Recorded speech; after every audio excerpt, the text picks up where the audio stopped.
വളരെ പ്രധാനപ്പെട്ട വാർത്തയിലേക്കാണ്. പഹൽഗാം ഭീകരാക്രമണത്തിൽ NIA കുറ്റപത്രം സമർപ്പിച്ചു. 1300 പേജുള്ള കുറ്റപത്രമാണ് ജമ്മു സ്പെഷ്യൽ കോടതിയിൽ സമർപ്പിച്ചത്. കുറ്റപത്രം സമർപ്പിച്ചത് ലഷ്കർ തോയ്ബയുടെയും റെസിസ്റ്റൻസ് ഫ്രണ്ടിന്റെയും പങ്ക് വ്യക്തമാണെന്ന് ഈ കുറ്റപത്രത്തിൽ പറയുന്നു. ഭീകരാക്രമണം നടത്തിയ 3 ഭീകരരെ ഓപ്പറേഷൻ മഹാദേവിലൂടെ കൊലപ്പെടുത്തി. സാജിദ് ജദാട്ട്, ഹഷീം എന്നീ ഭീകരർക്ക് ഭീകരാക്രമണത്തിൽ പങ്കെന്നും കുറ്റപത്രത്തിൽ പറയുന്നു. വളരെ നിർണായകമായ വിവരങ്ങളാണ് ഈ NIA സമർപ്പിച്ച കുറ്റപത്രത്തിൽ പറയുന്നത്. 8 മാസങ്ങൾക്ക് ശേഷമാണ് പഹൽഗാം ഭീകരാക്രമണത്തിലെ വിശദമായ പഴുതടച്ച ഒരു റിപ്പോർട്ടോ ഒരു കുറ്റപത്രം NIA കോടതിയിൽ സമർപ്പിച്ചിട്ടുണ്ട്. 1300 പേജുള്ള കുറ്റപത്രത്തിൽ ഓരോ കുറ്റവാളികളെ പറ്റിയും പാകിസ്ഥാന്റെ പങ്കടക്കം വ്യക്തമാക്കുന്ന ഒരു കുറ്റപത്രമാണ് ജമ്മു സ്പെഷ്യൽ കോടതിയിൽ NIA സമർപ്പിച്ചിരിക്കുന്നത്. ലഷ്കർ തോയ്ബയുടെയും റെസിസ്റ്റൻസ് ഫ്രണ്ടിന്റെയും പങ്ക് വ്യക്തമെന്ന് കുറ്റപത്രത്തിൽ പറയുന്നു. വിവരങ്ങളുമായി ശ്രീകാന്ത് ചേരുന്നുണ്ട്. ശ്രീകാന്ത്, വളരെ നിർണായകമായൊരു വിവരം കുറ്റപത്രം സമർപ്പിച്ചിരിക്കുന്നു 8 മാസങ്ങൾക്ക് ശേഷം. ആരാണ് ഇതിന്റെ സൂത്രധാരൻ? കുറ്റപത്രത്തിൽ പറയുന്നതനുസരിച്ച്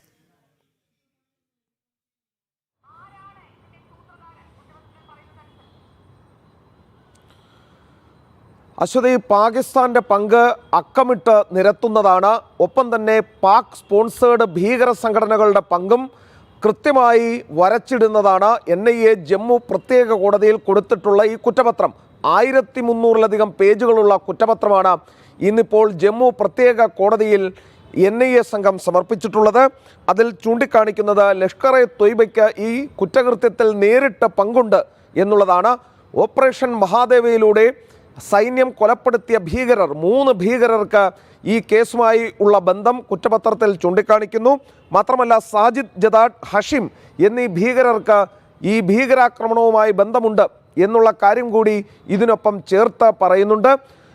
അതായത് ഏപ്രിൽ 22-ന് അത്യന്തം ഹീനമായ ഭീകരാക്രമണം നടന്നതിന് ശേഷം ഈ ഡിസംബറിൽ ഇപ്പോൾ എല്ലാ അന്വേഷണവും പൂർത്തിയാക്കിയാണ് റിപ്പോർട്ട് സമർപ്പിച്ചിട്ടുള്ളത്. പാകിസ്ഥാന്റെയും പാക് സ്പോൺസേഡ് ഭീകര സംഘടനകളുടെയും പേര് ഇതിൽ പറയുന്നു. ഒപ്പം കശ്മീർ റെസിസ്റ്റന്റ് ഫ്രണ്ട് എന്ന കൊടും ഭീകര സംഘടനയുടെ പേരും ഇതോടൊപ്പം ചേർത്ത് വ്യക്തമാക്കുന്നുണ്ട്. തീർച്ചയായും ശ്രീകാന്ത്, ഇതിൽ മറ്റൊരു പ്രധാനപ്പെട്ട കാര്യം, ചില സാക്ഷിമൊഴികളുടെ ഒരു അടിസ്ഥാനത്തിൽ കൂടിയാണല്ലോ ഈ കുറ്റപത്രം സമർപ്പിച്ചത്. അപ്പോൾ ഈ സാക്ഷിയുടെ മൊഴി എത്രത്തോളം നിർണായകമായി?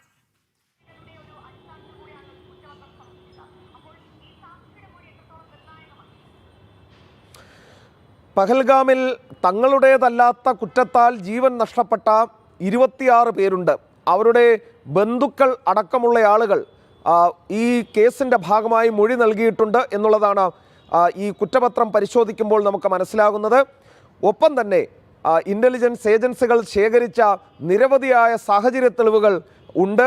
ഇവർക്ക് ഈ ഗൂഢാലോചനയിൽ പങ്കാളികളായ ആളുകളുടെ പേരുണ്ട്. പ്രാദേശിക സഹായം നൽകിയ വ്യക്തികളുടെയും സംഘടനകളുടെയും പേര് പരാമർശിക്കുന്നുണ്ട്. ഒപ്പം ഈ പറഞ്ഞ സാക്ഷി മൊഴികൾ, അതായത് ഈ സംഭവം നടക്കുമ്പോൾ അവിടെ ഉണ്ടായിരുന്ന ടൂറിസ്റ്റുകളുണ്ട്, അത് പലയിടങ്ങളിൽ നിന്നുള്ള ടൂറിസ്റ്റുകളുണ്ട്. അവരുടെ എല്ലാ മൊഴികൾ ഈ കേസുമായി ബന്ധപ്പെട്ട് NIA ശേഖരിച്ചിരുന്നു. അതടക്കം ഉൾപ്പെടുത്തിയാണ് ഈ കേസിൽ കുറ്റപത്രം സമർപ്പിച്ചിട്ടുള്ളത്. ഓർക്കേണ്ട കാര്യം, ഇതിൽ പിടിയിലായ കശ്മീരികളായ ആളുകൾ ഇതിനോടകം തന്നെ ഈ കുറ്റകൃത്യത്തിൽ ജയിലിലാണ്. ഓപ്പറേഷൻ സിന്ദൂറിലൂടെ ഇതിൻ്റെ ഗൂഢാലോചകരെ തക്കതായ ശിക്ഷ നൽകാൻ ഇന്ത്യക്ക് സാധിച്ചിരുന്നു. ജെയ്ഷെ മുഹമ്മദിൻ്റെ സ്ഥാപകൻ്റെ കുടുംബത്തിലെ 11 പേരെ ഈ ഭീകരാക്രമണത്തിന് ചുക്കാൻ പിടിച്ച ആളുകളെ ഓപ്പറേഷൻ സിന്ദൂറിലൂടെ വധിക്കാൻ ഇന്ത്യക്ക് സാധിക്കുകയും ചെയ്തിരുന്നു. ഇൻസ്റ്റന്റ് മറുപടി ആ ഘട്ടത്തിൽ കൊടുത്തിട്ടുണ്ട്. ബാക്കിയുള്ളവർക്കുള്ള മറുപടി കോടതി നൽകും. ശ്രീകാന്ത്, മറ്റൊരു പ്രധാനപ്പെട്ട കാര്യം, ഈ 1300 പേജുകളുള്ള കുറ്റപത്രത്തിലെ ഏറ്റവും മർമ്മപ്രധാന ഭാഗങ്ങൾ എന്തൊക്കെയാണ്? ഇതിൽ സുരക്ഷാ വീഴ്ചയെ പറ്റി എന്തെങ്കിലും കാര്യങ്ങൾ പരാമർശിക്കുന്നുണ്ടോ?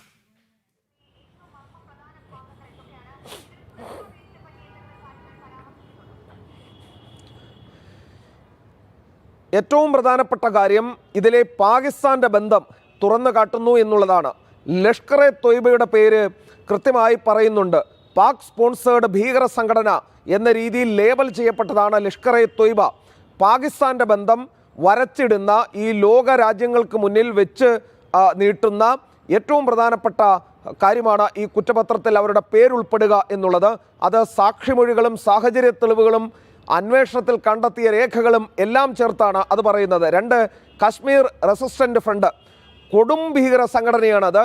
അവരുടെ പേരും ഇക്കാര്യത്തിൽ പറയുന്നുണ്ട്. പാക് ഫണ്ടിങ്ങോടുകൂടി പ്രവർത്തിക്കുന്ന ഭീകര സംഘടനയാണ് ഈ സംഘടന. അതിൻ്റെ പേരും പറയുന്നു. അതായത് പാകിസ്ഥാനെ തുറന്നു കാട്ടാൻ സാധിച്ചു, അവരുടെ ഭീകര ക്യാമ്പുകളിൽ നിന്നാണ് ഇത്തരത്തിലുള്ള പ്രവർത്തനം നടക്കുന്നത് എന്ന് തുറന്നു കാണിക്കാൻ സാധിച്ചു എന്നുള്ളത് ഈ കുറ്റപത്രത്തിൽ ഉൾപ്പെടുത്തുന്നതിലൂടെ, ഈ കുറ്റപത്രം വായിക്കുന്നതിലൂടെ മനസ്സിലാകും. ഇനി 2, സുരക്ഷാ വീഴ്ച സംബന്ധിച്ച് അത് നേരത്തെ തന്നെ സൈന്യം പറഞ്ഞിരുന്നു. ഈ മേഖലയിലേക്ക് എത്തിച്ചേരുന്നതിനുള്ള തടസ്സമുണ്ടായിരുന്നു, ഇതിൽ വലിയ തോതിൽ ഡിപ്ലോയ്മെൻ്റ് ഉണ്ടായിരുന്നില്ല എന്നുള്ള കാര്യം നേരത്തെ തന്നെ കണ്ടെത്തിയതാണ്. പക്ഷേ അത് കുറ്റപത്രത്തിൽ ഏതെങ്കിലും തരത്തിൽ ഈ കേസിനെ സ്വാധീനിക്കുന്ന രീതിയിലേക്ക് പരാമർശിച്ചതായി കാണുന്നില്ല. പക്ഷേ അത് നേരത്തെ തന്നെ സൈന്യവും ഒപ്പം തന്നെ പ്രാദേശിക ഭരണകൂടവും ഒക്കെ തന്നെ സമ്മതിച്ചതാണ്. ആ മേഖലയിൽ ഡിപ്ലോയ്മെൻറ്റ് കുറവായിരുന്നു എന്നുള്ളത്. ആ കുറവ് പരിഗണിച്ചുകൊണ്ടാണ്, അങ്ങനെ ഒരു സാഹചര്യം ഉപയോഗപ്പെടുത്തിക്കൊണ്ടാണ് ഭീകരർ ഈ ഭീകരാക്രമണം നടത്തിയത് എന്ന പരാമർശം കുറ്റപത്രത്തിലുണ്ട്. ശ്രീകാന്ത്, എത്ര നാളത്തെ ആസൂത്രണം, എങ്ങനെയാണ് ഇവർ ഭാരതത്തിലേക്ക് നുഴഞ്ഞു കയറിയത്? അതുമായി ബന്ധപ്പെട്ട് ലഭ്യമാകുന്ന വിവരങ്ങൾ എന്തൊക്കെയാണ്?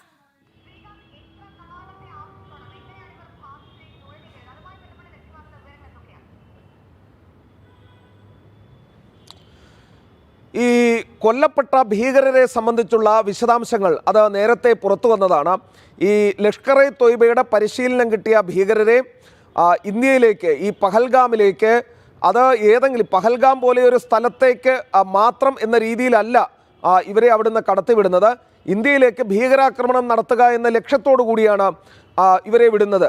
അവർക്ക് പ്രാദേശിക സഹായം കിട്ടിയതും ഡിപ്ലോയ്മെൻ്റ് ഇല്ലാത്തതിനാൽ, സൈനിക ഡിപ്ലോയ്മെൻ്റ് ഇല്ലാത്തതിനാൽ അവരെ സംബന്ധിച്ചിടത്തോളം അവരുടെ സോഫ്റ്റ് ടാർഗറ്റ് എന്ന രീതിയിൽ അവർക്ക് ഉപയോഗിക്കാൻ കഴിയുന്നതും പഹൽഗാം ആയിരുന്നു. ആ വാലി അത് കിടക്കുന്നത് ആ ഒരു രീതിയിലാണ്. ആ ടെറൈൻ തന്നെ അങ്ങനത്തെ ഒരു പ്രദേശമാണ്. അവിടേക്ക് കൂടുതലായി ഈ ആർട്ടിക്കിൾ 370 അബ്രഗേറ്റ് ചെയ്തതിന് ശേഷമാണ് കൂടുതലായി വിനോദസഞ്ചാരികൾ എത്തിത്തുടങ്ങിയത്. ശരി ശ്രീകാന്ത്, അത് തന്നെയാണ് പഹൽഗാം ഭീകരാക്രമണത്തിൽ എൻഐഎ ഒടുവിൽ കുറ്റപത്രം സമർപ്പിച്ചിരിക്കുന്നു. 8 മാസങ്ങൾക്ക് ശേഷം 1300 പേജുള്ള കുറ്റപത്രമാണ് ജമ്മു സ്പെഷ്യൽ കോടതിയിൽ സമർപ്പിച്ചിരിക്കുന്നത്.